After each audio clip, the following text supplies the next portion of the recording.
Soyez les bienvenus au Club 700.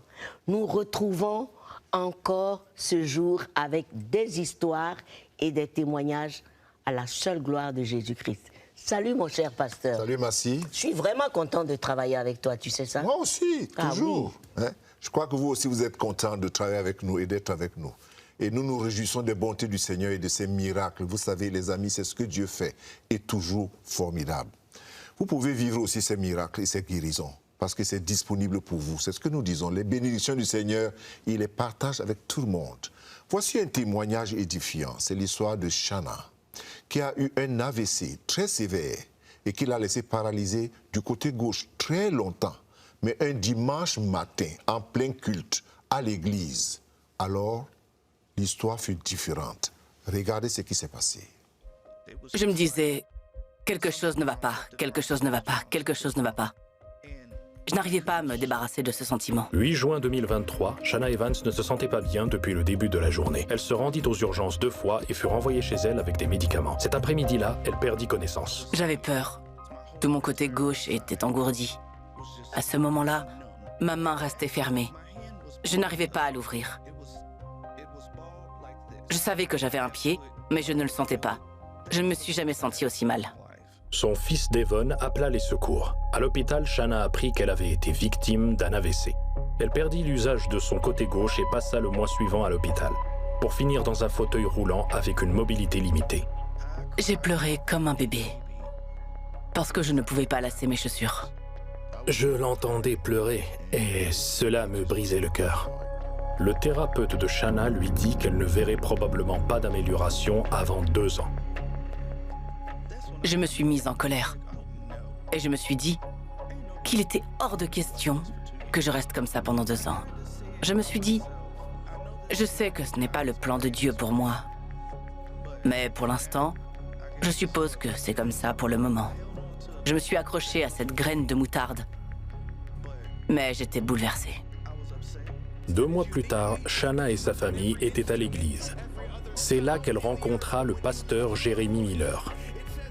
Entre le service de 9h et celui de 11h, quelqu'un du personnel m'a demandé de prier pour elle. Je ne la connaissais pas, je ne l'avais jamais vue auparavant, mais j'ai prié pour elle. J'ai commencé à sentir ma main aller d'ici à là. Je regarde ma main et je me dis, est-ce que ma main s'ouvre toute seule? Sérieusement? Je me suis dit, ok mon Dieu, c'est ce qu'on va faire aujourd'hui. Ok, cool. Pendant qu'il priait, ma main s'est complètement ouverte. Je parvenais à bouger mes doigts. Or, je n'avais plus été capable de faire ça. J'étais stupéfaite. Je me suis dit, oh mon Dieu. Je l'ai regardé, puis j'ai regardé ma main, et je me suis dit, oh mon Dieu, merci Seigneur. Je crois que j'ai même pleuré un peu. Puis, pendant le service, le pasteur Jérémy demanda à Shana de venir sur la scène. Le 8 juin, vous ne pouviez pas bouger la main et vous aviez du mal à marcher. Elle était en fauteuil roulant. Elle n'avait aucune mobilité dans la main et ne pouvait pas faire les choses les plus simples. Nous avons commencé à prier. J'ai ressenti comme un picotement qui a commencé au niveau de mes pieds. Les picotements sont remontés jusqu'au sommet de ma tête. C'était extrêmement chaud. C'était comme si le soleil lui-même était au-dessus de ma tête. Parce qu'il n'était pas possible qu'il fasse aussi chaud dans ce bâtiment. Jérémy lui demanda de lever les mains. Lorsque j'ai levé les mains, c'est comme si quelqu'un avait saisi mon poignet et l'avait tiré jusqu'en haut. Je n'arrivais pas à y croire. Je me suis dit, d'accord mon Dieu, allons-y. Si tu veux me guérir aujourd'hui, allons-y. Sur une échelle de 1 à 10, où êtes-vous? J'ai l'impression de pouvoir courir. Et il a dit, Vous voulez essayer? j'ai répondu, allons-y. Allez. Puis j'ai commencé à faire un pas. Come on, somebody! Come on!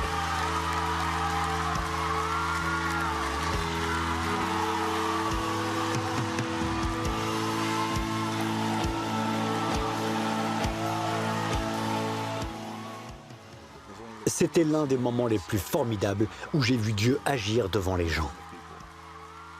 Il n'y a pas de mots pour décrire ce que je ressentais. Je savais que Dieu pouvait faire un miracle. Mais je n'aurais jamais pensé que ce serait moi. Aujourd'hui encore, je suis émerveillée.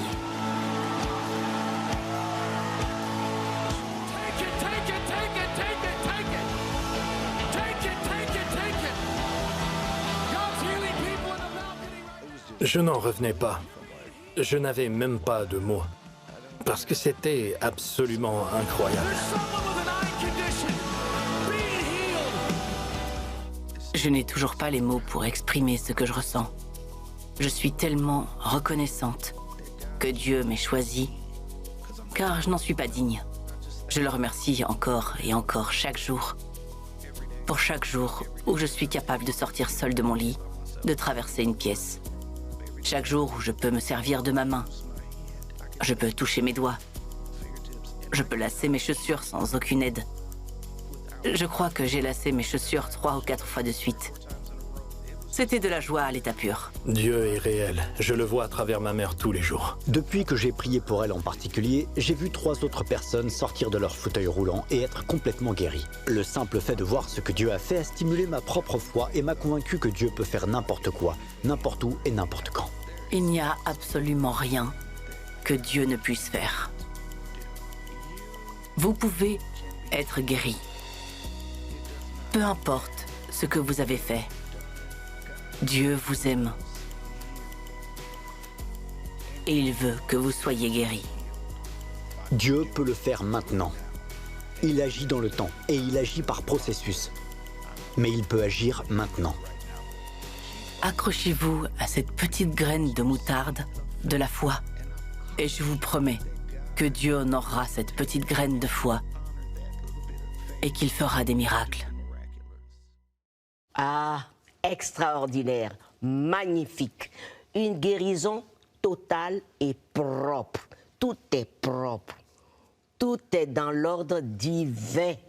De sa tête aux pieds. Pasteur, c'est pourquoi il ne faut pas se décourager. Se décourager, tout à fait, Massi. La chose qui me marque dans ce témoignage, c'est que Shana n'a pas accepté sa condition, elle ne s'est pas découragée. Parce que malgré son état, où elle était paralysée d'un côté gauche pendant longtemps, elle est allée à l'église. Elle continue à aller à l'église. Donc ce n'était pas une excuse. Elle continue à adorer son Jésus. Oui. Ce que je voudrais noter ici, Massi, c'est que elle n'a pas trouvé d'excuse de ne pas aller au culte, adorer Dieu, comme plusieurs le font aujourd'hui. Un peu de fièvre, un peu de maux de tête, on se couvre, on ne sort plus, on ne part pas à l'église, on n'ouvre même pas la Bible. C'est très difficile. Mais elle a eu une bonne disposition de cœur. C'est ce qui est touchant dans cette affaire. Et c'est là où elle a reçu son miracle. Dieu a vu sa bonne disposition et sa bonne volonté. La bonne volonté, elle est toujours agréable à partir de ce qu'elle a, pas à partir de ce qu'elle n'a pas. Et ça, Shana a bien compris. Vous aussi, les amis, s'il vous plaît, disposez-vous vraiment à la bonne volonté pour que Dieu vous touche. Ne nous quittez pas. À tout de suite.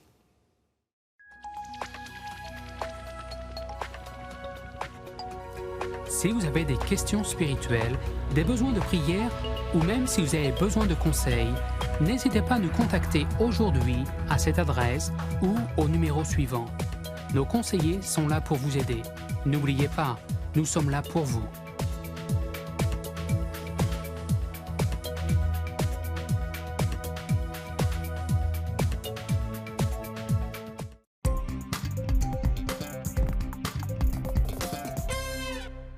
Bienvenue encore au Club 700, le Club des miracles. J'avais rencontré il y a quelques semaines une charmante dame du nom de Kwasi Florence. Elle avait gagné un combat contre un méchant cancer. Écoutons-la. Bonjour Madame Florence Kwasi-Aboua, vous êtes enseignante-chercheur à l'université Houphouët-Boigny d'Abidjan, Félix Houphouët-Boigny d'Abidjan. Et vous avez une histoire extraordinaire. Le Seigneur a fait quelque chose d'extraordinaire pour vous.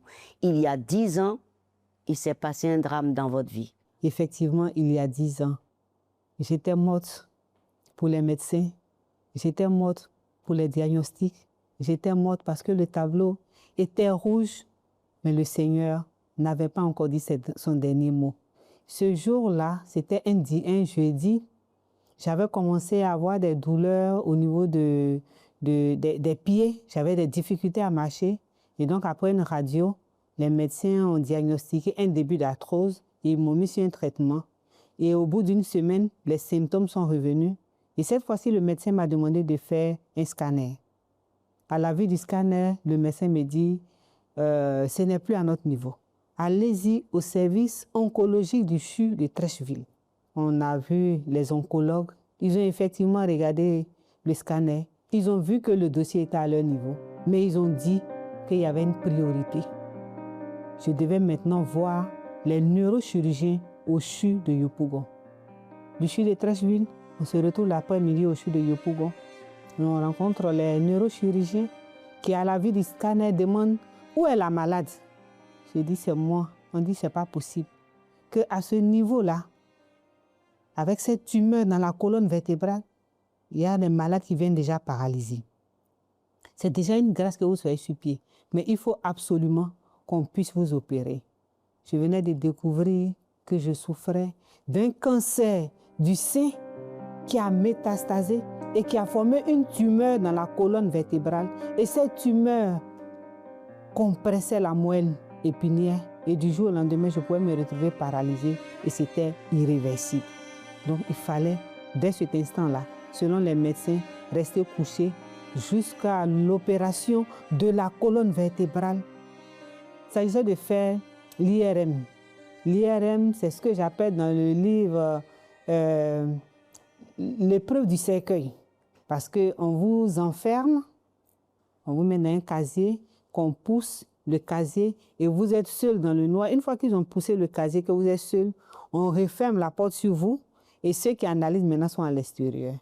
C'est comme si vous êtes dans un cercueil, puisque vous ne voyez rien. Tout est noir autour de vous. Vous entendez par moments des bruits métalliques qui résonnent. C'est tout. Et dans cette atmosphère-là, j'ai commencé à réciter le psaume 23. L'Éternel est mon berger, je ne manquerai de rien. Et j'ai commencé à réciter ce psaume-là. Et le Seigneur a apparu sur la machine.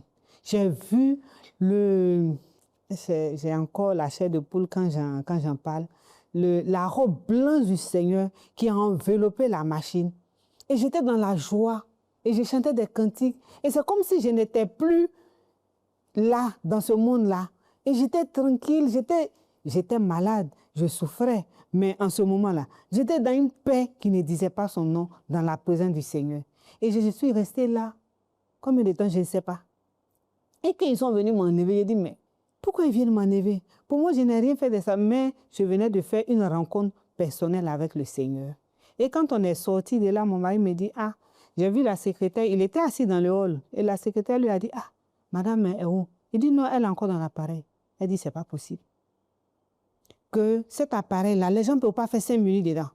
Je venais de faire 1h30, là, en présence du Seigneur, sans le savoir. Ça, c'est extraordinaire ce qui s'est passé là, parce que après ça, la guérison a commencé, la restauration, jusqu'à être une guérison et une restauration totale. Oui, mais le parcours a été long. Il fallait faire l'intervention du dos à Abidjan ici, ce qui n'était pas facile. Au début, c'était difficile, de 9h jusqu'à 16h pour l'intervention. L'ambulance qui m'amène refaire les radios, l'ambulance qui me ramène maintenant à la PISAM, subir la chimio. J'ai fait 5 cures de chimiothérapie avec tout ce que cela comporte, comme chute de cheveux, comme malaise, comme on peut dire déjà petite mort, parce que la chimio, ce sont des médicaments qu'on envoie dans l'organisme pour tuer tout ce qui se multiplie. Et c'est ce qui a donné ce livre. Oui. Mon combat contre le cancer et la victoire de Jésus-Christ.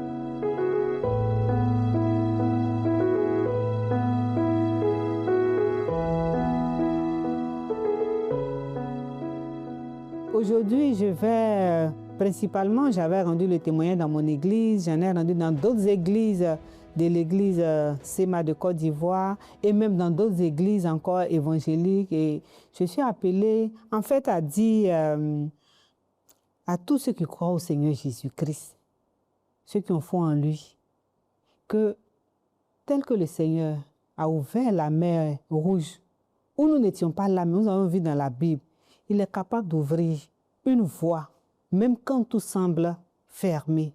Le Seigneur Jésus, c'est lui qui a le dernier mot. Quand il n'a pas dit, ce que les médecins vont dire, les professeurs vont dire, ce n'est pas encore le dernier mot. Aujourd'hui, quand j'arrive à la Pisa, pour beaucoup, je suis la ressuscitée parce qu'ils m'ont vu souffrir et ils ont vu ce que je suis devenue. Mais le Seigneur ne s'arrête pas là. Quand le Seigneur me rétablit, quand j'avais cette maladie, j'étais assistante à l'université Félix Houphouët-Boigny. Quand je partais me déposer mes dossiers pour la maîtrise d'assistanat, je ne pouvais même pas soulever mon carton. Le Seigneur m'a fait grâce d'avoir la maîtrise d'assistanat. Il ne s'est pas arrêté là. J'ai déposé les dossiers encore des années après pour passer la maîtrise de conférence. Le Seigneur l'a fait en 10 ans. Ce que le Seigneur a fait, c'est on ne peut pas énumérer les bienfaits du Seigneur. Ayez confiance en Jésus et vous aurez la gloire du Seigneur dans votre vie. Avec Jésus, on gagne toujours, parce que le combat ne nous appartient pas. Lui, Jésus, a déjà gagné, il a déjà vaincu et il nous a donné une victoire totale, pasteur. On y entre, nous entrons dans la victoire du Seigneur, Oui. nous entrons dans ce qu'il a déjà accompli. Et la contribution, notre seule contribution, c'est notre confiance au Seigneur. Parce que la confiance au Seigneur, Massi, ça paye toujours. Ça paye toujours. Toujours.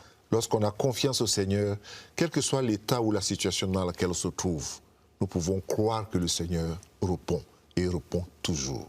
Ça, c'est important. C'est très important. Alors les amis, soyez confiants, comptez sur Jésus et ne nous quittez pas. À tout de suite.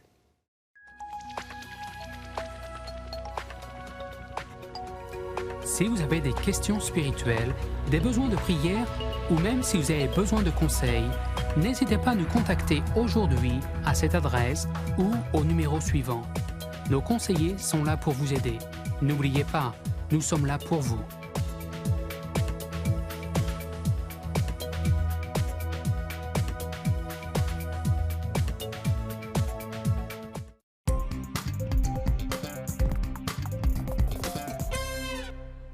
Nous sommes toujours honorés de votre présence au Club 700. Maintenant, voyons ensemble ce que Dieu nous dit dans sa parole. Ce que j'ai dit, Jésus guérit encore aujourd'hui. Massi l'a dit au début, hein, c'est le club des miracles aujourd'hui. Écoutons ce que la Bible dit. Après que Jean eut été livré, Jésus alla dans la Galilée, prêchant l'évangile de Dieu. Et il disait, le temps est accompli et le royaume de Dieu est proche. Repentez-vous et croyez en la bonne nouvelle. Il se rendit ensuite à Capernaum. Et le jour du sabbat, Jésus entra d'abord dans la synagogue. Il enseigna. Et ils étaient tous frappés de sa doctrine, car il enseignait comme ayant autorité, et non pas comme les scribes. Il se trouvait là, dans leur synagogue, un homme qui avait un esprit impur, et qui s'écria, « Qu'y a-t-il entre moi et toi, Jésus de Nazareth? Tu es venu pour nous perdre?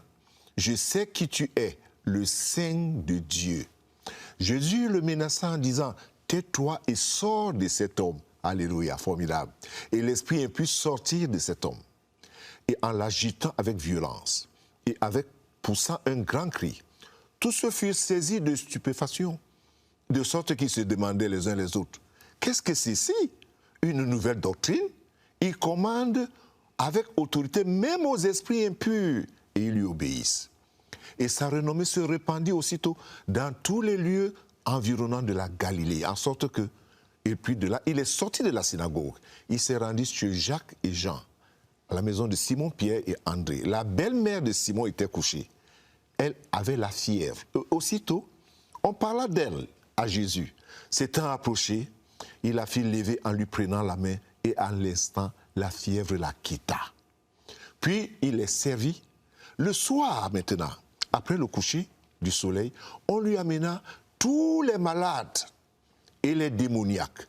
Et toute la ville était rassemblée devant la porte. Il guérit beaucoup de gens qui avaient diverses maladies. Écoutez bien, il guérit beaucoup de gens qui avaient diverses maladies. Et il chassa aussi beaucoup de démons. Il ne permettait pas aux démons de parler parce qu'il le connaissait. Tout ce que j'ai lu là, c'est dans l'évangile de Marc, au chapitre 1, du verset 15 à 34. Je l'ai lu parce que plusieurs parmi nous, ou parmi vous aujourd'hui, ne sont pas plongés dans la lecture. Donc ils aiment écouter ce qu'on leur dit, soit les pasteurs, soit les gourous, soit les prophètes, il y en a tellement. Mais il faut aller dans la parole. Jésus guérit encore aujourd'hui. Vous avez suivi, on amena beaucoup de malades. Il y en a beaucoup qui suivent maintenant, qui sont malades. Et je voudrais prier pour vous. Et je voudrais t'inviter à prendre la posture qu'il faut pour prier. Seigneur Jésus, tu guéris encore aujourd'hui. Il y a ceux qui ont écouté. Il y a ceux qui écoutent maintenant. Il y a ceux qui gémissent. Il y a ceux qui pleurent. Il y a ceux qui sont alités. Il y a ceux qui sont couchés. Il y a ceux qui sont debout, mais malades. Oh Dieu, à la suite de tous ces témoignages, dans ce globe de miracles, que chacun reçoive son miracle maintenant. Tu es le Dieu de toute compassion. Je te prie, Seigneur, étends ta main.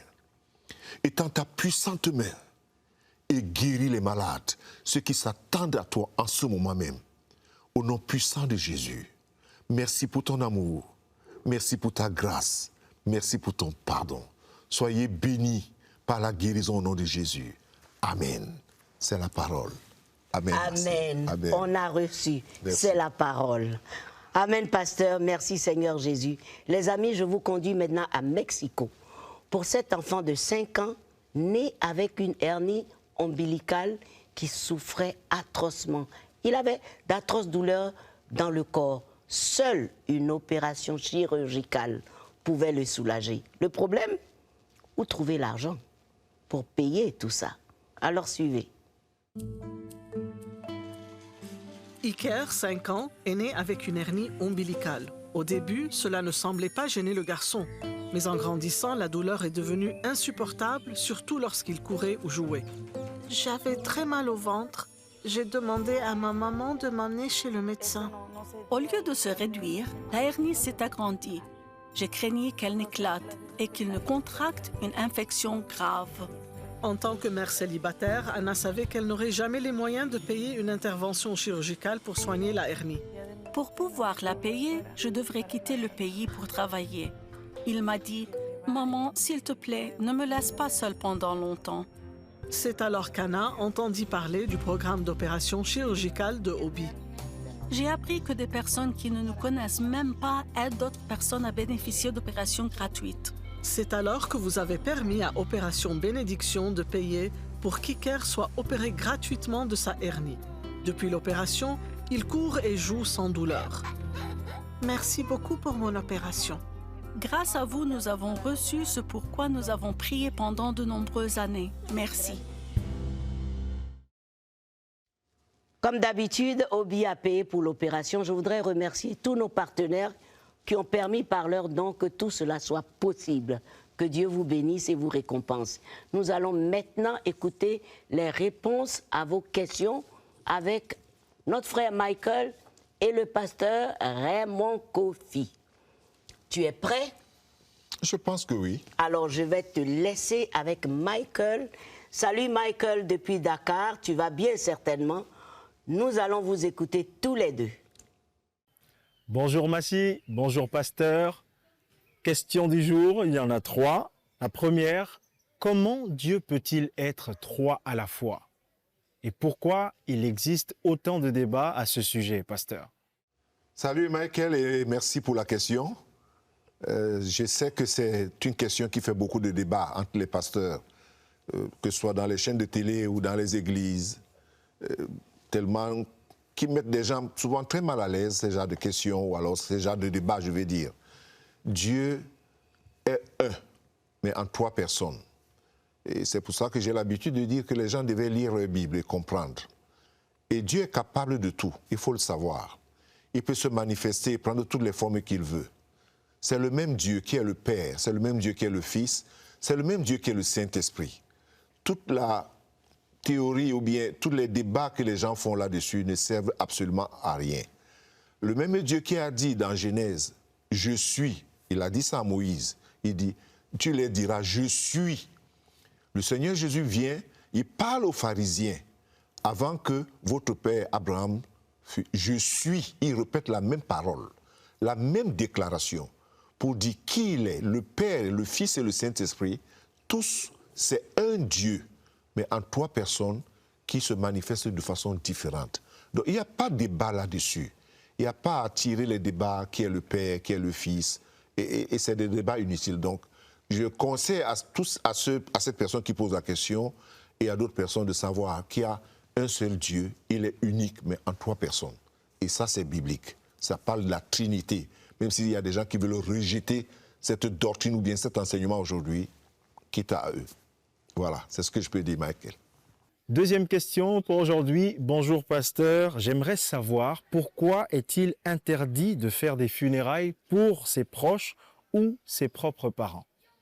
Je pense que cette question revient, et c'est important qu'elle revienne certainement parce que nous sommes très traditionnalistes dans beaucoup de choses.